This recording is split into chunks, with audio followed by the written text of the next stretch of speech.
Hello and welcome to the Tech Grow Serve podcast, a podcast where two pastors talk about their faith and how we can apply faith to our daily life. I'm Pastor Chris, and with me, as always, is Pastor Mike. And Mike, how are you doing today?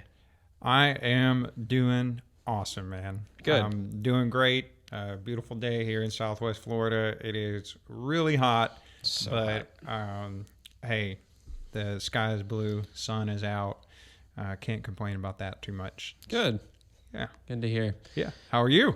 Yeah, good as well. You know, it's at the time of recording this, 4th of July is tomorrow. So, yeah, a lot of excitement for that. Our local church to our house was lighting off fireworks all night last night, which was fun for me, not so fun for my dog. But yeah, other than that, you know.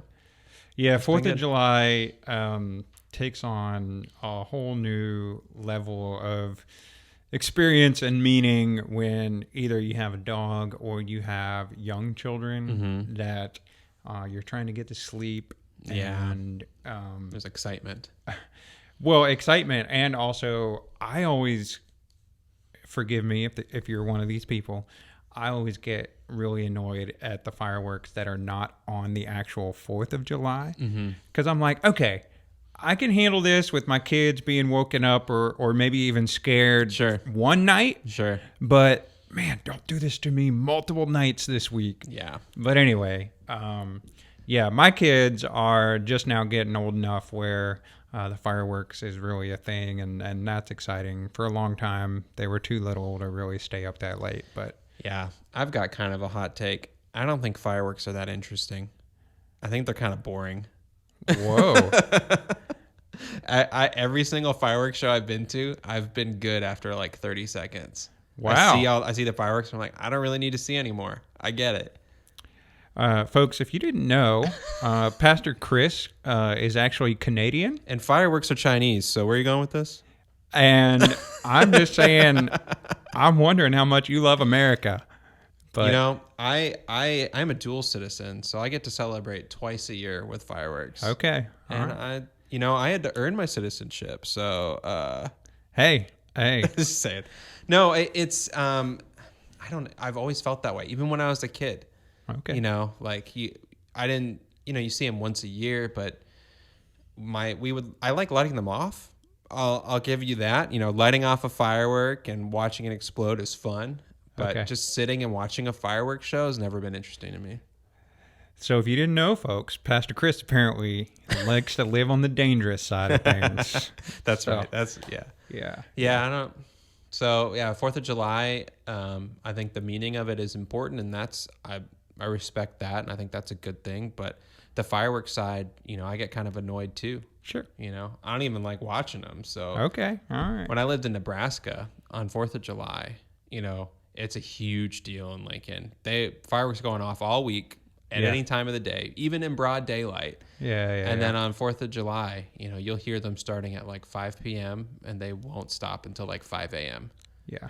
And never loved that. Yeah, it doesn't seem that extreme here in Southwest Florida area. Not that extreme. For now. Yeah, for now. Yeah.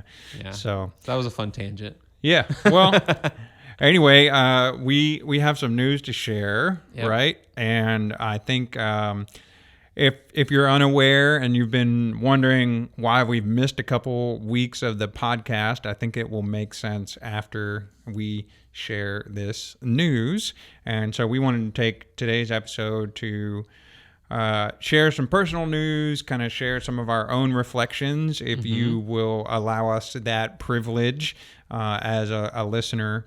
And then, of course, I thought it would be good to end with kind of some closing thoughts about the bigger picture of how our story maybe can relate to your story in terms of listening for God's calling in your life. So I'll go first, although I'll preemptively say our news is each one of our stories to share is pretty similar. So if for any reason you didn't know, because you haven't been around Estero Church, our church, or reading the emails we've been sending out, I am leaving staff with Estero Church, and I have accepted an appointment to be a lead pastor of a Methodist church up in North Carolina.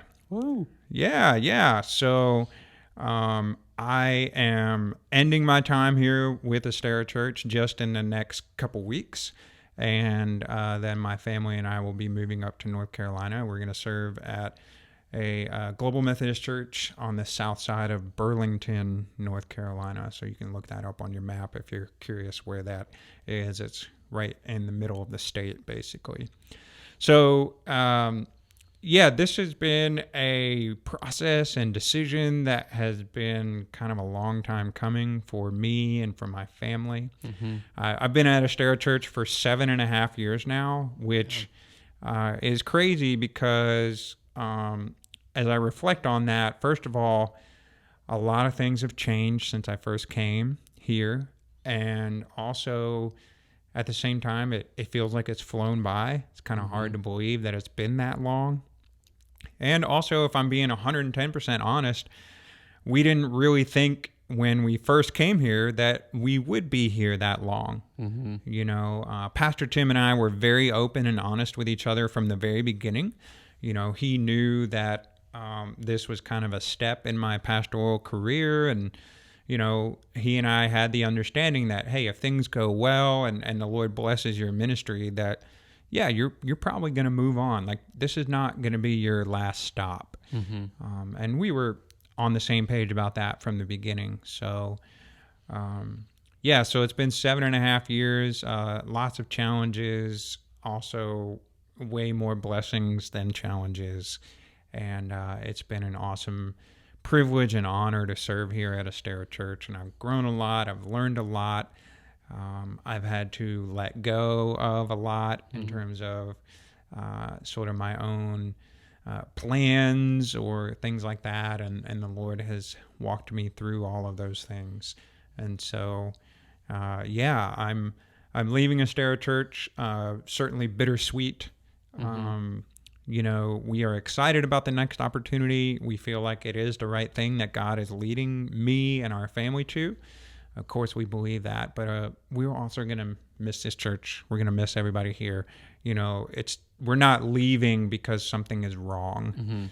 Mm-hmm. We're leaving because something else is right. Mm-hmm. And so that's kind of my big news and why our podcast took a couple week break there, and we wanted to come on for one last episode to kind of talk about that and what's next for each of us. So that's my news. We can certainly dive into that more in a few minutes if you want, but I think you got some news to share too. Yeah. So about a week before it was confirmed that Mike and Leanne were leaving, we got a call, my wife and I. And my wife works for an organization called Cru, used to be Campus Crusade for Christ. And she loves her job. She does really well at it. She's a senior project manager for what's called the Jesus Film Project. And their whole mission in life is to bring the gospel to the ends of the earth, to every written language, every unwritten language, everybody. And they have a huge project coming up that I'm not really supposed to talk about. I didn't really know that, so I was talking about it a lot, but I'm not really supposed to talk about it. We won't talk about it on this recorded, published format. Yes. Yeah, I get slapped with an NDA or something. But yeah, so it's a really incredible multi-million-dollar project that is really a once-in-a-lifetime project. Yeah. And there was talks that she was going to be able to do that project, and we were praying through it and decided, God, if this is something that you're calling Abby to in ministry, that we're going to follow it. And so she did get offered the job, and we're really excited about that.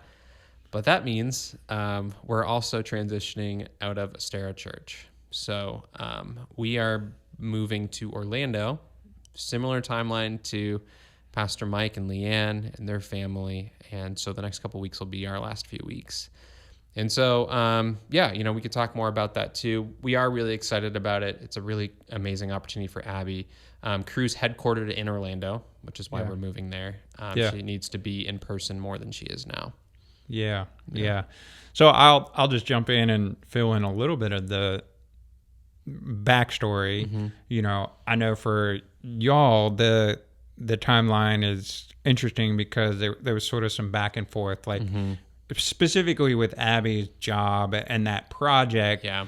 it sort of came up a while ago, and then it was like, well, maybe not, or might be put on hold, and now it's come through, and it is going to happen. Yeah, so it's a huge project, very expensive. So basically what was happening was, everybody was cutting back on hiring like half a year ago. So basically when that happened, the whole world was, Facebook and Google fired a bunch of people. Sorry, Meta and Google fired a bunch of people. And so everybody on the digital side just stopped hiring. But they knew they wanted to do this project. So it was kind of like, okay, we're not really sure when this is going to happen, if we're going to be able to afford that position, whatever. And so it kept going back and forth. And, they kept saying they're going to deliberate and decide. And we had so many calls and meetings of, hey, this is moving forward, but we're not there yet. Yeah. And so, we did let the church, the staff know pretty early on that this might be a possibility, but we had no idea when. Yeah. So, we know. right. And we're thankful for it. But yeah, it just does mean things will change for us. Yeah. So what does it mean for you specifically? Yeah. So, there's a lot of things being thrown around right now. For me specifically, starting August 1st, I have, 90% accepted a job as a speech pathologist working with high school and middle school students. Yeah. So I'll be working in the school system, helping students with language disorders and speech disorders.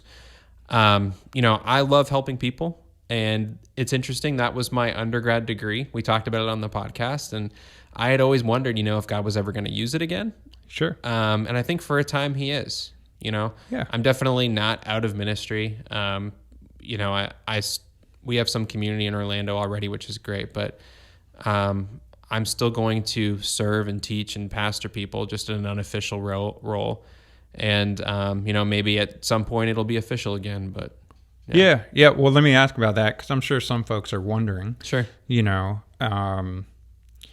I think the sort of typical expectation for a lot of people is that, hey, if you're a pastor, that's sort of like a life calling or something like that, or like that's what you're going to be doing for your whole career.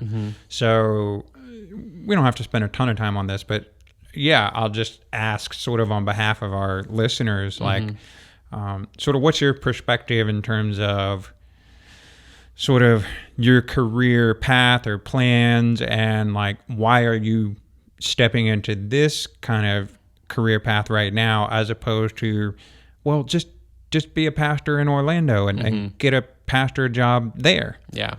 So, no one would know this unless they were a pastor, but it is very difficult to find a position as a pastor that lines up with your theology, your timing, and the city you want to be in.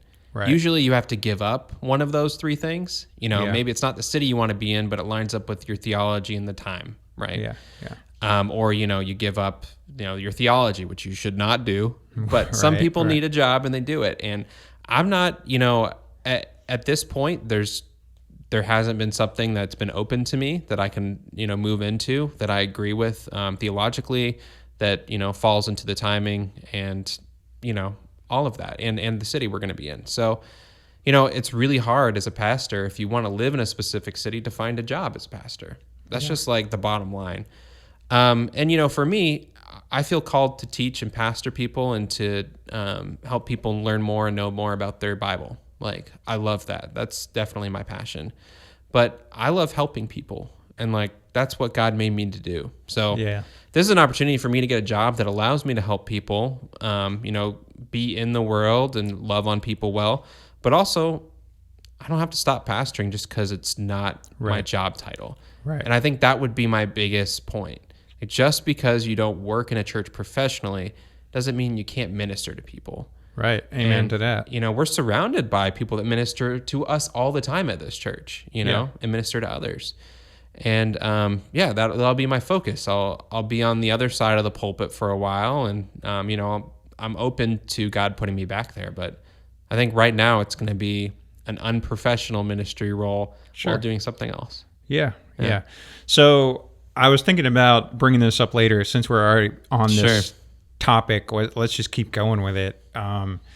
Yeah, so let's talk a little bit more just about that idea of calling. Yeah. If we haven't already made it clear, because we're leaving Estero Church, we are planning on this being our last podcast episode. Right. So I think it would be good, sort of as a sort of send off, just to kind of talk through that idea of calling, as a way for folks who are listening to sort of think about it for their own lives. Yeah. So let's kind of continue on with that thread there.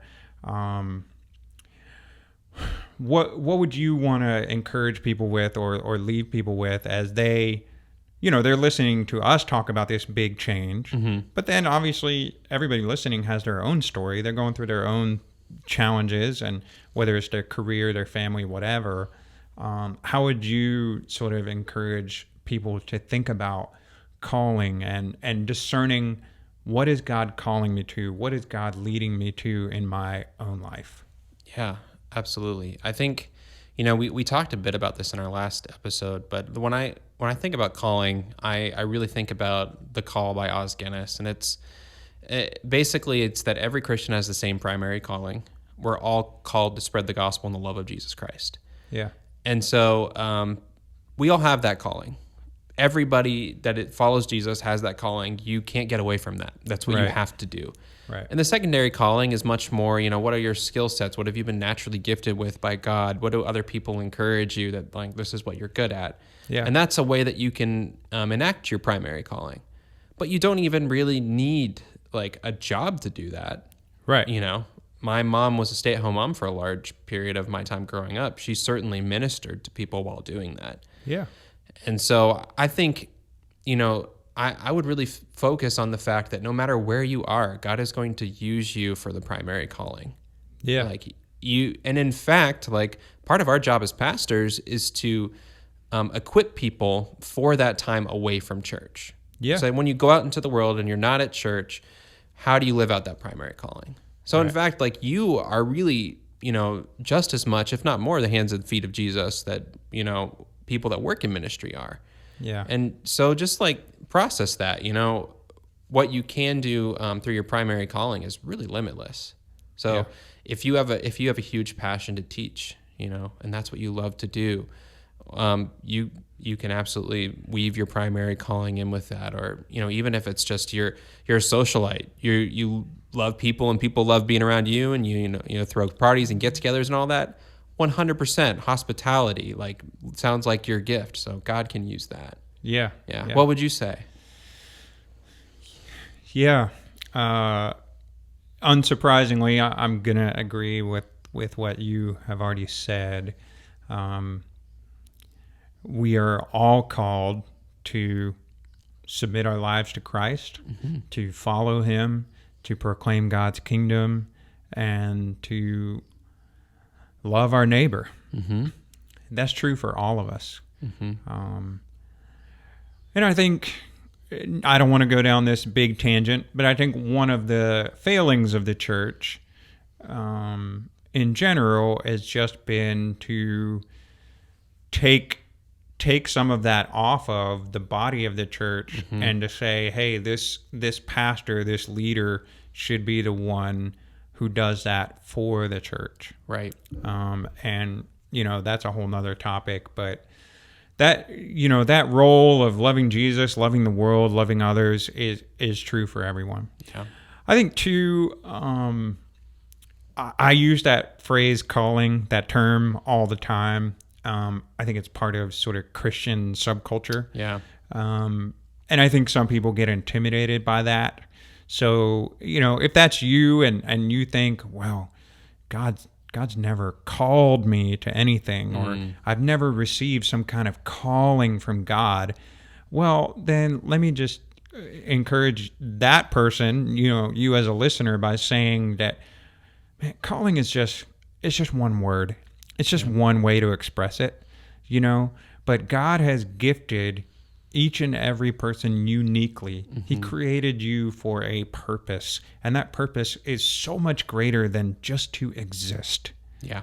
Your purpose is so much more than that. And God knows who each and every person is and what talents, abilities, gifts, passions that each and every person has.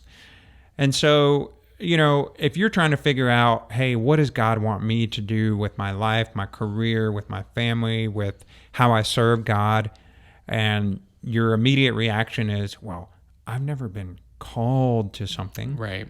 Well, then just stop using that word. Yeah. Just don't think about it like that. Think about it like, hey, if you're a real business-minded person, think about it as the skills and certifications that you would put on a resume or a CV. What are your skills? What are your certifications, if you want to use that term? What are the things that you're good at? Think about your personality. If you're really into sort of social psychology and thinking about relationships, think about it in those terms. What's your personality? What's your Enneagram type? What's your Myers-Briggs type? Right. You can think about it that way. There's so many different ways to think about this term calling. And so I just want to encourage folks to sort of broaden your perspective. When you hear pastors like us talk about calling, you can think about it in different terms if that's helpful. So I would say that up front. And then follow along with that, I would issue an encouragement and challenge to everybody, figure out who you are. Figure out how you're wired.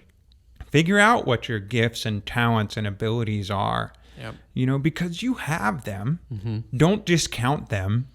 And then when you take the time to think about it, whether it's just in your own thoughts or whether it's making a list or whether it's taking some kind of personality test or profile and being that detailed, whatever it is, take the time to invest in thinking about who you are and how God has gifted you. Involve other people in that conversation. If you're struggling with it, hey, what do you think are my talents? What do you think are my abilities? And once you take the time to figure that out, then the question just becomes, how do I use these things for God's kingdom? Yep. Because I think the Lord wants us to use our strengths and gifts and abilities. And that's based in Scripture. I mean, just coincidentally, Pastor Tim talked about that in his sermon for this week. Right. From Romans 12, that metaphor that Paul uses multiple times of the fact that we as Christians are part of one body. And, some of us are hands, some of us are feet, some of us are kneecaps and elbows and ears and whatever it is. So we all have a role to play, and you don't have to do more than that. Yeah. Now, yes, we're all called to sacrifice. We're all called to do challenging things sometimes, but also we're called to use who we are.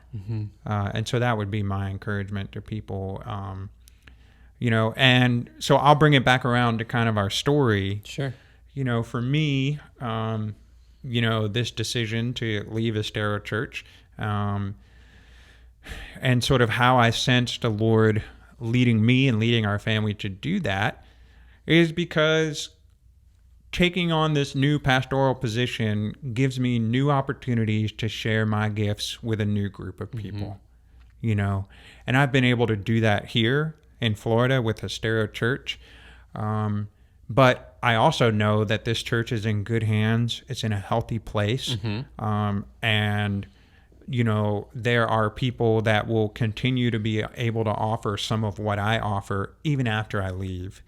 And so the church that I'm going to, again, I'm not trying to make it sound like it's completely broken or falling apart. It isn't. There are good things, great things already going on there.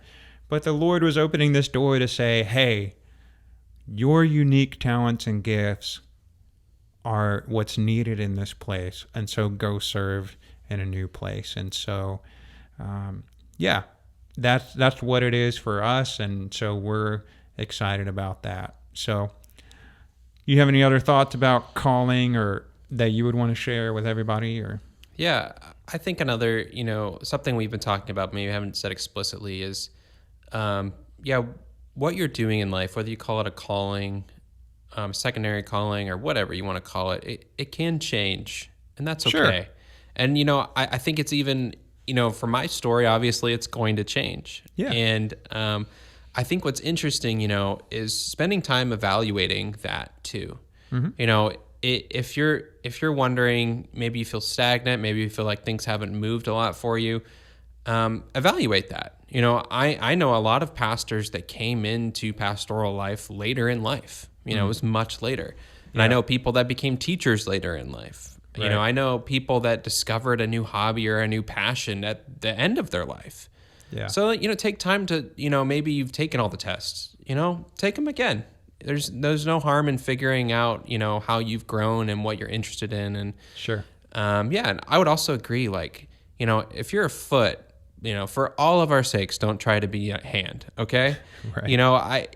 That can be one of the hardest things. Let's say the hand is the worship team. Everybody wants to be on stage playing an instrument, and that's great. Maybe for a season you are going to be that hand, but maybe you're called to be a foot now. So just think through that. Think about where God has you called to, because wherever you find that, wherever you find that place that you fit in, and if you're that foot, you finally find that spot you're supposed to be, man, it's the best feeling ever. Yeah. When you find that place you're supposed to be. Right. Right. And the last thing I'll say too, and then I think we can move on, but whatever your gifts and talents and abilities are, just be encouraged that you can serve God's kingdom with those things, even if it is not officially part of a church service or a church program. Yeah. Okay. Very so true. I want to make that very clear. Yep. You can live out God's calling for you by loving your apartment complex, by serving in your kids or your grandkids' local school, by doing other things in your community with other organizations.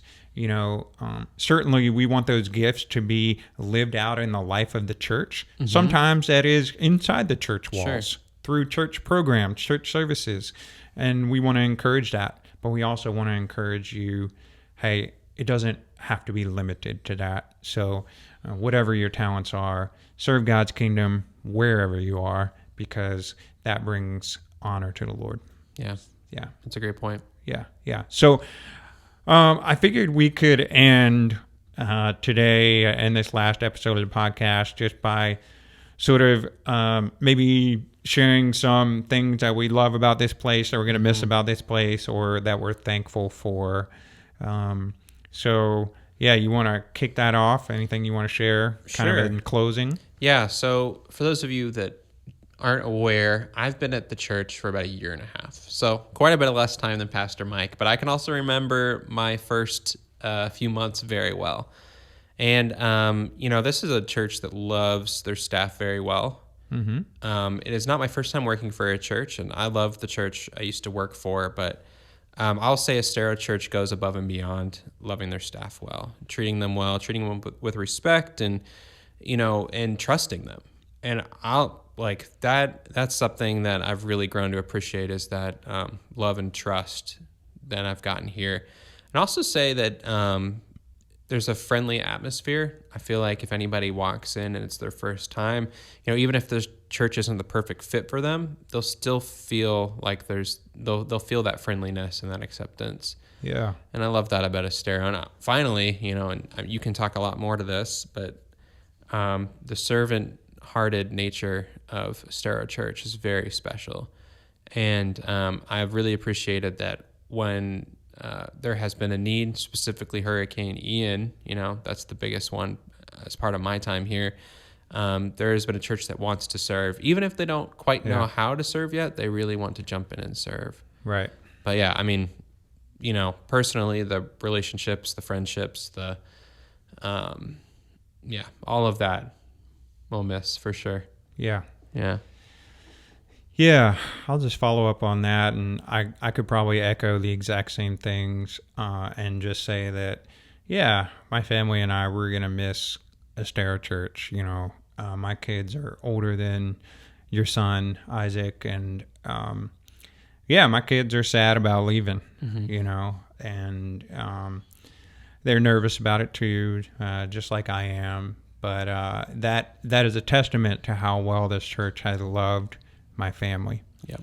And so I do want to be very public in saying thank you to Estero Church for loving me and loving my family well. This church is so generous. Mm-hmm. I'm so thankful for that.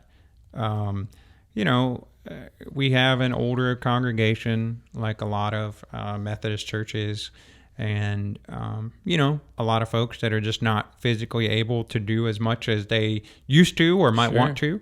But man, people are so generous and just giving financially, giving of their time when they can, showing up for things, wanting to love this community, love the surrounding area. So I'm so thankful for the generosity of this church. And I just love the people in this church, you know. Just so many people that have blessed me and cared for me over the years.